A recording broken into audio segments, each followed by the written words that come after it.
Baby, এই যে দেখো ঈদের শপিং করে নিয়ে আসলাম। দেখি তুমি ঈদের শপিং করে নিয়ে আসছো। হ্যাঁ, দেখো ভালো করে দেখো, এটা আমার কাছে দাও। এটা তো থ্রি পিস, তুমি কি আমার জন্য ড্রেস নিয়ে আসছো? আরে না, এটা তোমার জন্য আনি নাই তো, এটা তো আমি আমার জন্য নিয়ে আসছি। তুমি তোমার জন্য থ্রি পিস নিয়ে আসছো? আরে তুমি তো বুঝতেছো না, এটা থ্রি পিস না তো। ধর আমি তোমারে দেখাই, এইটা তো বাবু হইতেছে গিয়া পাঞ্জাবি। এই যে দেখো পাঞ্জাবিটা কত সুন্দর, কালারটাও কিন্তু জোস। আমারে পরলে ঈদের দিন কিন্তু জোস লাগবে বাবু। এটা কোন অ্যাঙ্গেল থেকে তোর পাঞ্জাবি মনে হইতেছে? কি বলতেছো বাবু, তুমি এত ব্যাকডেটেড, এত ওল্ড মডেলের, তুমি স্টাইলটা বুঝতেছো না, ডিজাইনটা বুঝতেছো না। আরে এখনকার যুগের পশপট যে ছেলেরা আছে না, তারা তো এই স্টাইলের এই ডিজাইনের পাঞ্জাবিগুলোই চুজ করতেছে।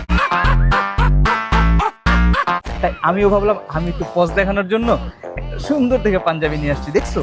তুই যে কত পশ এটা তোর দেখাই বুঝে যাইতেছে। তোর রুচিতে দুর্ভিক্ষ আছে। আমার রুচি আসবে না তোর সাথে রিলেশন রাখার। আর তোর এই পাঞ্জাবি সরি থ্রি পিস পরে নেক্সট টাইম আমার সামনে আসবি না। ধর ব্রেকআপ। আরে বুঝলো না, এখনকার যুগের মেয়ে যদি তুমি স্টাইল না বুঝো। কত সুন্দর করে নিয়ে আসলাম, বাজেট কম ছিল না, এটার সাথে একটা ওড়নাও দিত।